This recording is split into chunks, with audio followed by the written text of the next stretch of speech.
Olivier Lascar. Bonjour. Comment ça va? Bien, et vous? Vous êtes super, c'est incroyable comme nom de famille, Lascar, mais on valide. Et oui, il y a même une série télé à mon nom. Et un morceau magnifique du ministère Hammer, Les rats aiment les Lascar, que je vous conseille d'écouter. Vous êtes rédacteur en chef du pôle digital de Science et Avenir et vous avez écrit l'enquête sur Elon Musk, l'homme qui défie la science aux éditions Alizoscience. Impossible aujourd'hui de ne pas parler d'Elon Musk, surtout depuis son rachat de Twitter, mais j'aimerais qu'on revienne aux origines du personnage, et notamment sur une partie qui est assez méconnue de sa vie, c'est le moment où il crée PayPal. Parce que c'est un moment pour moi qui est essentiel pour comprendre Elon Musk. Il faut savoir qu'à l'époque, quand dans la Silicon Valley se montaient les premières startups, lui, c'était un des seuls qui avait la vision d'entrepreneur, puis également celle du codeur, et qui était capable d'abattre des sommes de travail considérables et de coder comme personne. Est-ce qu'à ce moment-là, déjà, il s'est affirmé par rapport aux autres ? Oui, je crois, parce que effectivement, c'est un moment qui est très important. D'abord parce qu'il a eu la prescience de faire de la banque sur Internet, ce qui n'allait pas du tout de soi à cette époque-là. Et puis c'est très important pour la suite aussi, parce que si on remonte à ses origines, on voit qu'Elon Musk, c'est un homme du numérique. Ce qu'on a pu avoir tendance à oublier, parce qu'entre deux, il y a de l'industrie lourde, de la fusée, de la voiture. Donc on oublie tout ça. Mais s'il a réussi, c'est parce qu'il a injecté du numérique partout. La voiture de Tesla, c'est pas une voiture thermique qu'il a adaptée à l'électricité. Il la considère comme un ordinateur. Non, c'est un OS qui roule. Voilà. Et ce qui est dingue, c'est que je parle de PayPal Express, et pour vous, tout le monde réalise, vous qui nous regardez, à quel point Elon Musk est dans notre vie depuis limite qu'on utilise Internet, en fait. Il est là depuis tout le temps. Oui, le mot a été dit dans la vidéo, un visionnaire. C'est vrai que c'est un visionnaire, Musk. C'est un visionnaire parce qu'il fait partie de ces personnalités qui a le regard projeté à 30, 40 ans, 50 ans dans l'avenir. On n'est plus du tout habitué à ça. On est dans une sphère où c'est tout de suite qui compte. On a nos politiques, ils ont des calculs à brève échéance. Quand on a un individu comme celui-là, évidemment, il fait peur. Évidemment, il y a des projets dont il faut discuter parce que tout n'est pas bon. Mais au moins, il a la vertu de nous projeter résolument dans l'avenir. Et ça, c'est enthousiasmant, quoi. Si on prend un autre homme qui a marqué l'histoire des technologies, c'est Steve Jobs. Qu'est-ce qui oppose radicalement Steve Jobs et Elon Musk ? Alors, je vais commencer à l'envers en disant il y a un élément qui les rassemble. C'est que tous les deux ont la vision d'une fonctionnalité avant de savoir quels sont les vis et boulons qu'on met à l'intérieur. Jobs, comme Musk, il veut avoir un certain objet, il veut une voiture qui roule toute seule, sans volant. Sans personne parce qu'il considère que le point faible dans une voiture, c'est ce qui se trouve entre le volant et le siège, justement, c'est l'humain. Donc ça, c'est sa vision, c'est ce vers quoi il veut aller. Et il dit à ses ingénieurs, parce que c'est pas le génie scientifique, Musk. Musk, c'est celui qui a le génie de s'entourer des génies. C'est le concepteur. C'est le concepteur, c'est celui qui a l'intuition de la fonctionnalité. Donc tous les deux, avec Jobs, ils ont cette vision de la fonctionnalité. Après, ce qui les différencie... je sais pas, j'ai du mal à répondre à cette question. La morale, peut-être ? Joker. La morale. Leur vision humaniste, peut-être plus humaniste chez Steve Jobs, plus concerné par ce qui se passe pour les autres ?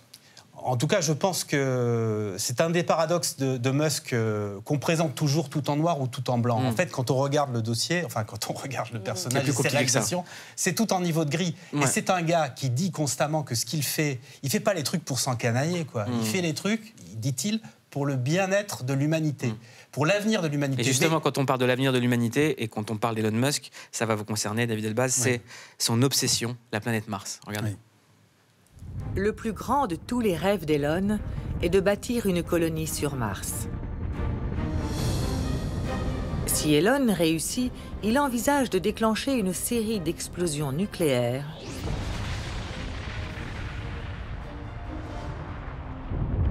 pour vaporiser la calotte polaire et réchauffer la planète rouge de façon à la rendre plus habitable pour les humains et les végétaux. Qu'est-ce que ça vous évoque, David Elbaz ? Alors là, on a vraiment l'impression d'être dans un film de science-fiction, on est d'accord. On a l'impression que c'est un gamin qui lisait de la SF qui réalise son rêve. Exactement. Après, il vous dit on va mettre 1 million de personnes, etc. C'est complètement dingue. Sauf que, alors, bon, nous, en tant qu'astronomes, l'idée d'aller comme ça sur Mars, c'est pas ce qui nous attire le plus. Mais par contre, voyez-vous, le prochain satellite qui va complètement transformer notre vision sur l'univers, il s'appelle Euclide, il va être lancé en juillet prochain, et ben il va être lancé par SpaceX, par une Falcon 9 SpaceX. Pourquoi ? Parce qu'ils envoient une fusée tous les 2 jours, enfin 2 fusées par semaine. Alors que Ariane a pris un peu de retard, etc.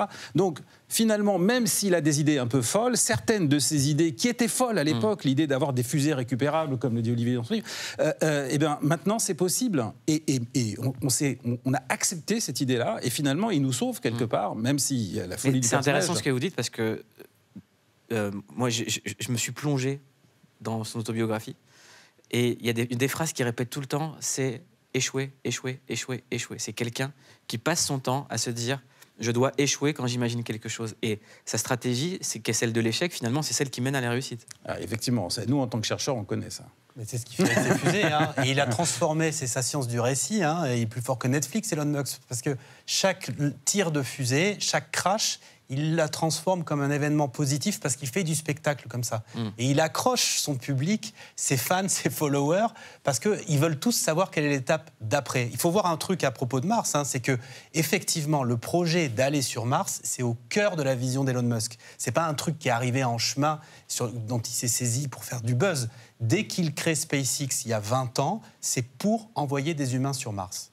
Mais pourquoi est-ce qu'il polarise autant? Moi, je pense que c'est une des grosses différences avec Steve Jobs, c'est que Steve Jobs, sur la fin de sa vie, tout le monde l'adulait. Lui, il y a beaucoup de gens qui le haïssent alors qu'il est vivant et en pleine action. Donc, pourquoi? Parce que vous êtes en train de décrire qu'il change plein de choses, il a des très belles idées, il se projette sur 40-50 ans, alors que nous, on ne le fait pas. Pourquoi on le déteste autant, ce gars? Alors, il en joue, il le fait, il le provoque. C'est-à-dire qu'il a compris qu'on est dans un moment, on est dans une société où on n'aime pas la nuance et on aime le conflit.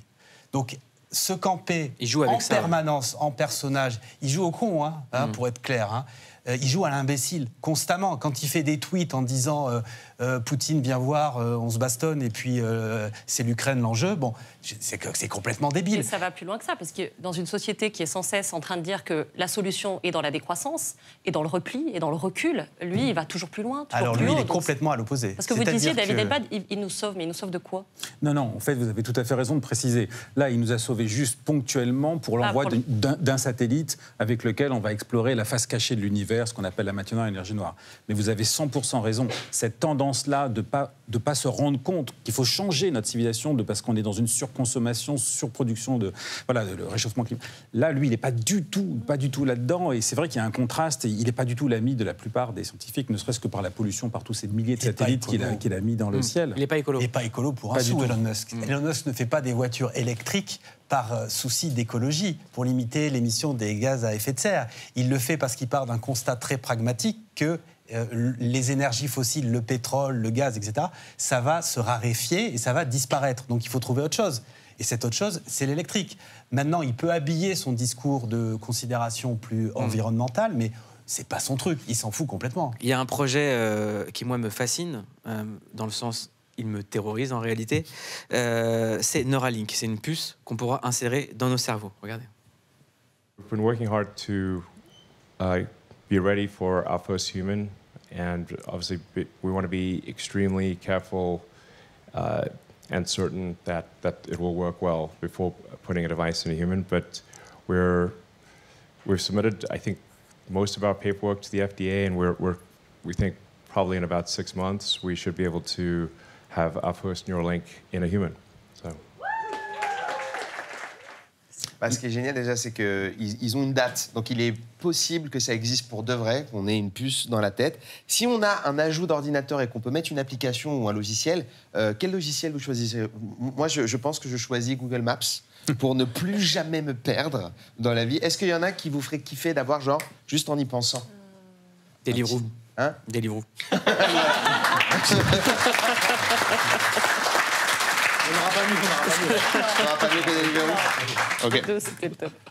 Alors, c'est vachement intéressant, Neuralink. C'est vrai qu'on devrait en parler tout le temps parce que c'est un projet qui est terrorisant. Aujourd'hui, on est dans une société où, avec le téléphone portable, avec la carte bleue, on est fliqué en permanence. Il n'y a pas un instant de la vie... Est-ce qu'on pourra fliquer nos pensées? Parce qu'on dirait du Philippe Cadic, là. Le dernier endroit où, aujourd'hui, on est tout seul, c'est dans notre cerveau. Ce sont nos pensées. Dans mon appart aussi, dans le tien aussi, visiblement. Et vous connaissez pas Gradure avec son morceau « On n'est pas tout seul ».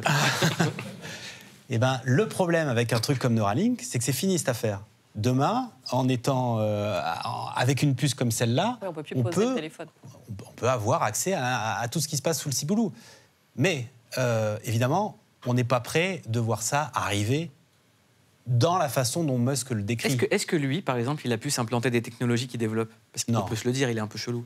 Non, parce qu'il ne fait pas les trucs pour lui. Ouais. Il s'expérimente. On ne l'a pas vu aller dans une fusée. Il n'est pas allé, il n'a pas fait comme Bezos. Bezos, il va dans sa fusée, il s'envoie en l'air, il revient au sol, il jette son chapeau, etc. Voilà, bon. Musk, il ne fait pas ça. Il pourrait se faire une petite virée dans l'espace. Hein, parce que, encore une fois, son projet, ça paraît délirant de le dire comme ça, mais ce n'est pas pour lui, c'est pour l'humanité. Là où il faut vraiment en discuter, c'est est-ce que vraiment la vision d'Elon Musk, c'est ce vers quoi on a envie d'aller collectivement? Qu'est-ce que vous en pensez, David Elbaz, de ce... Justement, quand on entend c'est pour l'humanité, on a l'impression que c'est pour l'humanité sans l'humain. C'est ça que j'ai l'impression que Elon Musk essaye d'effacer l'humain. Tout à l'heure, comme tu dis, on va enlever l'humain de la voiture, on va explorer une autre planète, mais en fait, pour quitter la Terre, quelque part. Et c'est ça c'est qui m'inquiète le plus. L'affaire Twitter le révèle aussi un peu, ou certains messages qu'on a vus. C'est ça qui m'inquiète le plus. C'est qu'on a besoin de plus d'humains. Enfin, ce que je disais tout à l'heure. Et donc, c'est le fil du rasoir avec la technologie, c'est d'être capable d'avoir une technologie au service de l'humain et pas pour remplacer l'humain. Et ça, c'est un enjeu qui fait qu'on est obligé de réfléchir, qu'on ne peut pas avoir une solution miracle. Et j'ai l'impression qu'Elon Musk, quelque part, ce qui me dérange un peu, c'est la quête de la solution miracle. Complètement, oui. Elon Musk, c'est ce qu'on peut appeler un technoprophète, c'est-à-dire c'est quelqu'un qui pense que la technologie est une fin en elle-même et c'est la solution à tous nos problèmes. C'est-à-dire on a un problème, on va trouver une technologie. Ça existe, hein. Il y a des, par exemple, pour ce qui est de limiter le réchauffement de la planète, il y a des gens qui imaginent d'envoyer des particules de soufre dans la haute atmosphère pour faire une sorte d'effet parapluie et puis ça empêcherait de... Bon. Mais ça, c'est comme les gens qui disent t'as mis ton téléphone dans l'eau, tu mets dans un sac avec du riz, ça va. Non. Il y a des tests qui sont faits. Mais non, ça marche pas. Ça marche par de ouf. contre, ça plante les moussons en Chine et en Inde. Donc c'est possible. Okay. C'est possible, mais ça a des conséquences. C'est jouer à l'apprenti sorcier, quoi. Ouais, je comprends. Est-ce qu'il faut avoir peur de lui ou pas alors? Il faut le prendre au sérieux, parce qu'il y a une tendance qui est extrêmement dangereuse, qui est celle de grands esprits, de scientifiques, d'industriels, qui consiste à dire Elon Musk est une bulle médiatique, on fait comme s'il n'existait pas, c'est un clown, un charlot, et il va disparaître de lui-même. C'est pas vrai. Est-ce qu'il pourrait avoir des ambitions politiques comme Donald Trump? Moi, je ne crois pas. Hein. C'est-à-dire que... Lui, c'est que le business. Non, c'est que le business, mais par contre, ce qu'il veut, c'est avoir l'oreille des politiques pour avoir les lois qui lui vont bien, pour développer ses boîtes. Parce que, par exemple, Neuralink, son projet avec Neuralink, c'est d'implanter sur des personnes bien portantes. Ça, aujourd'hui, éthiquement, c'est pas possible et légalement, c'est pas possible.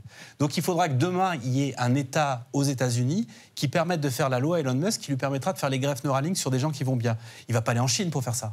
Ah, pourquoi pas? Parce que ça colle pas avec le personnage. Très bonne question. Non, mais il pourrait le faire. Il pourrait le faire, mais ça le plante quoi sur l'échelle, sur la sphère médiatique. Et au niveau des chercheurs, par exemple, comment vous le voyez, Elon Musk? Est-ce que pour vous, c'est quelqu'un de crédible, de sérieux, ou vous, dans votre milieu des chercheurs, vous dites c'est quelqu'un qui nous terrorise?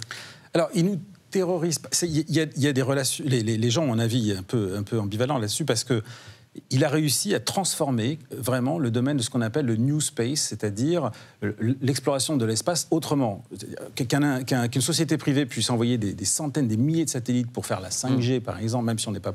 C'est incroyable. Il envoie des satellites, même pour la science. Nous, maintenant, on lui a demandé, on lui a fait un chèque pour qu'il envoie notre prochain satellite pour explorer l'univers. Ça, on n'aurait jamais imaginé ça avant. Le fait de récupérer des fusées. Donc, quelque part, il y a à la fois ce côté de quelqu'un qui montre qu'on peut toujours dépasser les limites, on peut imaginer des choses et créer. Donc ça, c'est extraordinaire, ça donne envie. Et en même temps, il y a toute cette menace, c'est un peu comme Internet.